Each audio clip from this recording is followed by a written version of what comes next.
दो दोस्त विकी और विकास सेम स्ट्रीम में इंजीनियरिंग कंप्लीट करते हैं। विकी का गोल शुरू से ही क्लियर था। उसे अपने कॉलेज में आ रही सबसे बड़ी कंपनी में प्लेसमेंट चाहिए ताकि उसे अच्छा पैकेज मिले, और क्योंकि दोनों शार्प माइंड के थे इसलिए विकी को जॉब मिल भी जाती है। इन्फोसिस 6 लाख पर एनम की सैलरी पर। अब उसे पता है कि कॉर्पोरेट जॉब में पैसे कमाने का एक ही तरीका है, switch and ask for more, यानी थोड़े साल काम करके कंपनीज चेंज करते रहो और नई कंपनी को पुरानी सैलरी स्लिप दिखा के हाइक मांगो। हर बार 10 से 40% की हाइक लो और लाइफ सेट है। एटलीस्ट उसे तो ऐसे ही लगा था। कॉलेज छोड़े हुए 10 से 12 साल हो चुके हैं और विकी बैंगलोर में 30 लाख का पैकेज भी ले रहा है, पर खुश नहीं है। फ्री टाइम नहीं है, टेंशन से बाल सफेद हो गए हैं, हेल्थ को कॉम्प्रोमाइज कर दिया है। विकी को अपने दोस्त विकास की याद आती है और विकी सोचता है, यार विकास क्या कर रहा होगा, वो तो कोई कैंपस प्लेसमेंट में बैठा भी नहीं था, उसकी तो मुझसे भी बुरी हालत होगी। कॉल करके पूछता हूँ।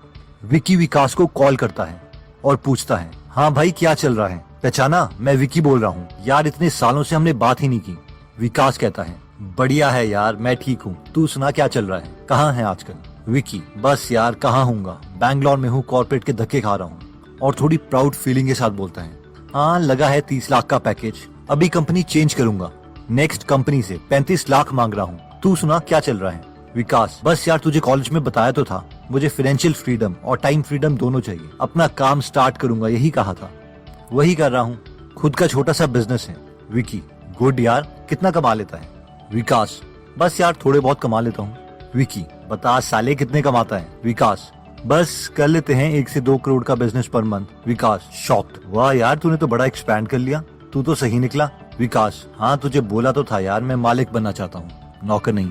दोस्तों ये बहुत ही कॉमन स्टोरी है जो ऑलमोस्ट हर कॉलेज में हो रही है। डिफरेंस लोगों की कैपेबिलिटी में नहीं, उनके एटीट्यूड में होता है, फाइनेंशियल आईक्यू का होता है। और आज की इस वीडियो में हम रॉबर्ट कियोसाकी की बुक से फाइनेंशियल आईक्यू सीखेंगे, जो हमें नौकर नहीं बल्कि मालिक कैसे बनना है ये सिखाएगी।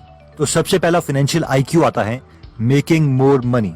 रॉबर्ट कियोसाकी बोलते हैं कि 1969 में यूएस मर्चेंट मरीन एकेडमी से 4 साल का कोर्स कंप्लीट किया और स्टैंडर्ड ऑयल ऑफ कैलिफोर्निया के साथ अपनी फर्स्ट जॉब स्टार्ट करी, जहां उन्हें साल के 5 लाख रुपए के करीब मिलते थे। ये उस वक्त के टाइम एक अच्छी सैलरी मानी जाती थी। लेकिन उसके बाद उन्होंने मरीन कॉर्प्स ज्वाइन कर ली, जहां उन्हें वियतनाम वॉर में लड़ने जाना था।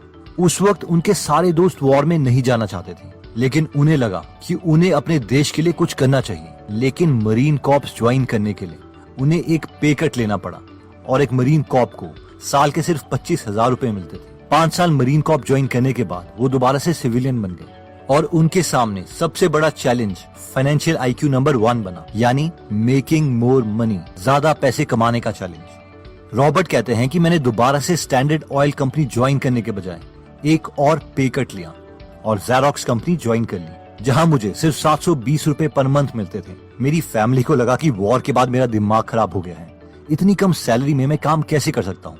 लेकिन मुझे पता था कि अगर मुझे अमीर बनना है तो मुझे बिजनेस करना पड़ेगा, जॉब नहीं। और एक बिजनेसमैन को सेल्स की स्किल्स में अच्छा होना बहुत इंपॉर्टेंट है। रॉबर्ट बोलते हैं कि मुझे पता था कि मैं बहुत शर्मीला हूँ और सेल्स में मुझे अच्छा होना ही पड़ेगा, और इसीलिए ज़ेरॉक्स कंपनी में मैंने सेल्स की जॉब स्टार्ट कर ली थी। जब मैं अपने रीजन का बेस्ट सेल्समैन बन गया तो मैंने वो जॉब छोड़ दी और अपना बिजनेस बनाने में लग गया। सबसे पहले मैंने वॉलेट बनाने का बिजनेस स्टार्ट किया। मैंने अपनी सेल्स स्किल से काफी वॉलेट्स बेचे और काफी पैसे कमाए, लेकिन मेरे कॉम्पिटिटर्स ने मुझे कॉपी कर लिया और मेरे जैसे एग्जैक्ट वॉलेट्स वो सस्ते में बना के बेचने लग गए। मुझे पता चल गया था कि मुझे कुछ डिफरेंट करना है, इसलिए मैंने वॉलेट्स में रॉक स्टार्स के नाम लिखवाना शुरू कर दिया और उसे महंगे प्राइस में बेचना स्टार्ट किया एज अ प्रीमियम प्रोडक्ट। इसके लिए मैंने लाइसेंस भी लिया था। इसके बावजूद ये आइडिया फिर कॉपी हो गया और मेरा बिजनेस फिर लॉस में चला गया। मैंने इन लोगों के खिलाफ केसेस भी किए, लेकिन मैंने रियलाइज किया कि मैं ही लॉस में जा रहा हूँ और मेरा वकील जो मेरे लिए केस लड़ता है वो अमीर हो रहा है। वो कहावत है ना कि अगर तुम अपने दुश्मन को हरा नहीं सकते तो उन्हें ज्वाइन कर लो। मैंने भी वही किया। मैं उन लोगों के साथ मिल गया और उन्हें अपने वॉलेट बनाने को कहे, जिसकी वजह से मेरे वॉलेट के प्राइस और कम हो गए। और मैं सेल्स में तो अच्छा था ही, इसलिए मैंने काफी वॉलेट्स बेचे और खूब पैसे कमाए और मैं अपने financial IQ number 1 making more money में अच्छा हो गया। फाइनेंशियल आईक्यू नंबर 2 आता है प्रोटेक्टिंग योर मनी। ये बहुत ही इंपॉर्टेंट फाइनेंशियल आईक्यू है जो मैक्सिमम लोग फॉलो नहीं करते। 3 लोगों की सिचुएशन को इमेजिन करो। सिचुएशन नंबर 1, संदीप साल के 10 लाख रुपए कमाता है, लेकिन 30% टैक्स गवर्नमेंट को दे देता है और उसके पास साल के 7 लाख रुपए बचते हैं। सिचुएशन नंबर 2, विकी भी साल के 10 लाख रुपए कमाता है, लेकिन वो गवर्नमेंट को 15% टैक्स में देता है लीगली, इसलिए उसके पास 8.5 लाख रुपीस बचते हैं। सिचुएशन नंबर 3, कुलदीप भी साल के 10 लाख रुपए ही कमा रहा है, लेकिन वो गवर्नमेंट को 0% टैक्स देता है लीगली, इसलिए उसके पास पूरे 10 लाख बनते हैं।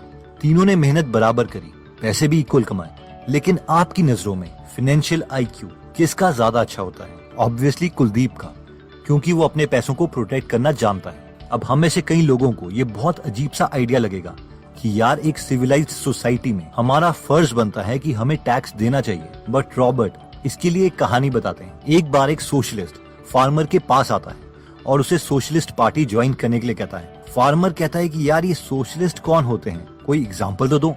इस पर वो सोशलिस्ट बोलते हैं, यार देखो, अगर तुम्हारे पास गाय है तो पूरे गाय वालों को वो दूध इक्वल बटेगा, इसे हम कहते हैं अपनी वेल्थ शेयर करना। वैसे ही अगर तुम्हारे पास शीप है तो सभी गांव वालों को वूल मिलेगी। फार्मर खुश होता है और बोलता है, यार ये इक्वालिटी वाला आइडिया तो बहुत अच्छा है, सोशलिज्म तो अच्छा लग रहा है। फिर वो सोशलिस्ट फार्मर को बोलता है, अगर तुम्हारे पास मुर्गी होगी तो उसके अंडे भी सब शेयर करेंगे।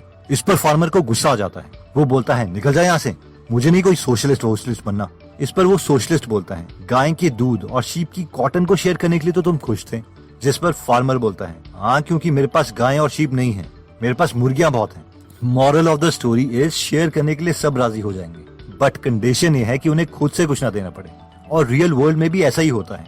ये सबसे टैक्स लेके सबके लिए काम करने का आइडिया तो अच्छा लगता है, पॉलिटिशियन को वोट भी बहुत मिलते हैं, लेकिन कोई भी अमीर अपनी वेल्थ शेयर नहीं करता और टैक्स कम ही देता है, क्योंकि टैक्स की बुक में 95% पेजेस हैं जिसमें टैक्स से बचने के मेथड्स बताए हैं और सिर्फ 5% पेजेस टैक्स देने के बारे में। इसलिए अपना फाइनेंशियल IQ बढ़ाओ और कम टैक्स दो।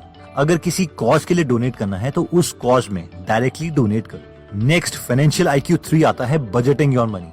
मिडिल क्लास लोगों का बजट, जो मिडिल क्लास लोगों को या तो मिडिल क्लास ही रखता है या फिर गरीब बना देता है, कुछ इस तरीके से दिखता है। सबसे पहले वो सारे खर्चे देते हैं जिसमें बिजली का बिल, दूध का बिल, पानी का bill, loan etcetera, house rent सब दिया जाता है, और बाद में सेविंग या इन्वेस्टमेंट पर ध्यान देते हैं। लेकिन वो मिडिल क्लास जो कल को अमीर बन सकते हैं और जिनका फाइनेंशियल IQ ज्यादा है, वो सबसे पहले सेविंग या इन्वेस्टमेंट ही करते हैं और उसके बाद में वो इन खर्चों को देते हैं, और इस सीक्वेंस को वो कभी भी चेंज नहीं करते।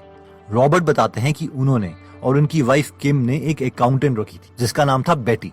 इन दोनों की मंथली सैलरी करीबन $1000 थी, लेकिन महीने का खर्च करीबन $1500 था। रॉबर्ट ने अपनी अकाउंटेंट बेटी को बोला कि $1000 में से 30% सेविंग और इन्वेस्टमेंट के लिए हम यूज करेंगे और बाकी $700 से हमें $1500 के एक्सपेंसेस मैनेज करने हैं। बेटी को बहुत गुस्सा आ गया। उसने कहा, नहीं नहीं, पहले हम ऐसा करेंगे कि हम पहले सारे उधार और एक्सपेंसेस देंगे और बाद में सेव करेंगे। लेकिन रॉबर्ट ने कहा कि अगर मैंने ऐसा किया तो मैं कभी भी अमीर नहीं बन पाऊंगा। तो moral of the story is कि जरूरी नहीं कि एक अकाउंटेंट फाइनेंशियल IQ में भी अच्छा हो। फाइनेंशियल IQ नंबर 4 आता है लेवरेजिंग योर मनी।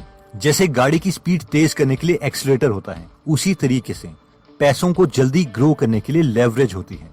आइए इसे सिंपल शब्दों में समझते हैं। जब एक मिडिल क्लास इंसान खुद इन्वेस्ट करता है तो उसकी लेवरेज 1:1 होती है, यानी आपकी ₹1 की इन्वेस्टमेंट ₹1 ही रहेगी। लेकिन अगर आप बैंक से पैसे लेते हैं या किसी इन्वेस्टर से पैसे लेते हैं तो आपकी लेवरेज 1:4 हो जाती है, यानी ₹1 का इन्वेस्टमेंट से हम ₹4 की इन्वेस्टमेंट कर सकते हैं। फॉर एग्जाम्पल, रॉबर्ट ने एक 300 यूनिट का अपार्टमेंट जो कि $20 मिलियन का था उसे लिया था। उसमें खुद के $4 मिलियन डाले और $16 मिलियन बैंक लोन लिया, यानी उन्होंने 4:16 दैट इज 1:4 की लेवरेज ली। अब जितनी भी उन्हें रेंटल इनकम आती है उसे वो लोन ही देते हैं। इसके बहुत फायदे हैं। 1, अगर वो खुद पूरे $20 मिलियन इन्वेस्ट करते तो शायद उन्हें पैसे इकट्ठा करने में 10 साल तक लग जाते। फायदा नंबर 2, जब 10 सालों में वो एक्चुअल में 20 मिलियन की प्रॉपर्टी खरीदते तब तक उस प्रॉपर्टी की एक्चुअल कीमत 20 मिलियन से ज्यादा हो जाती।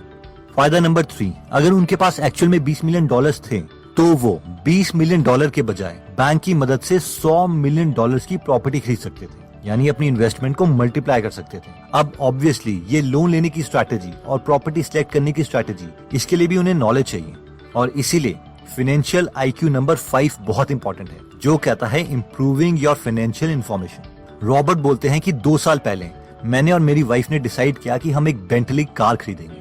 मैं कार उसी वक्त कैश दे के खरीद सकता था, लेकिन मैंने ऐसा नहीं किया। कोई भी अच्छा फाइनेंशियल आईक्यू वाला इंसान ऐसा नहीं करता, क्योंकि $2 लाख की कार जिस दिन मैं शोरूम से बाहर निकालूंगा उसकी कीमत $1,25,000 हो जाएगी। मैंने अपनी गोल्ड की इन्वेस्टमेंट से $2 लाख निकाले और वो $2 लाख अपने ब्रोकर को दिए और उससे कहा कि तेरा काम है कि इस $2 लाख से $2 लाख और कमाए। 8 महीने के बाद वो ब्रोकर मेरे पास आया और वो उस $2 लाख को $4.5 लाख में बदल चुका था। मैंने उसे उसकी ब्रोकरेज फीस दी, $50,000 टैक्स दिए और $2 लाख की नई बेंटली कार ली और बाकी के $2 लाख दोबारा से गोल्ड में कन्वर्ट करके अपने पास रख लिए। इसे कहते हैं पैसे से पैसे कमाना। अब ऐसा नहीं है कि हर ब्रोकर आपके पैसे इंक्रीज कर सकता है, क्योंकि 95% ब्रोकर को खुद ही नहीं पता कि वो कर क्या रहे हैं, और एक अच्छा ब्रोकर ढूंढना भी काफी डिफिकल्ट टास्क है। एनीवेज पॉइंट ये है कि एक मिडिल क्लास इंसान के पास जैसे ही $2 लाख जमा होते हैं तो वो उसी वक्त $2 लाख की कार ले लेता और उसके पास $0 बचते। लेकिन एक हाई फाइनेंशियल आईक्यू वाला इंसान अपने पैसों को हमेशा प्रोटेक्ट करके रखता है। अब रॉबर्ट ये एक तरह से मुफ्त की बेंटली इसीलिए ले पाए क्योंकि उनके पास एक सबसे बड़ा एसेट था, और वो था फाइनेंशियल एजुकेशन, यानी पैसे की समझ। और वो उन्होंने गेन करी है अपने से पहले आए एक्सपीरियंस्ड लोगों से, उनकी बुक्स पढ़ के, उनके लाइफ एक्सपीरियंस से सीख के। इसलिए अगर आप भी अपनी फाइनेंशियल एजुकेशन को इम्प्रूव करना चाहते हैं तो मैं रेकमेंड करूंगा कि आप फाइनेंशियल बुक्स पढ़ें, जैसे कि rich dad poor dad, why A students work for C students, retire young retire rich, think and grow rich, lean startup, the little book on common sense investing, intelligent investor etcetera. अगर आप English में कमजोर हैं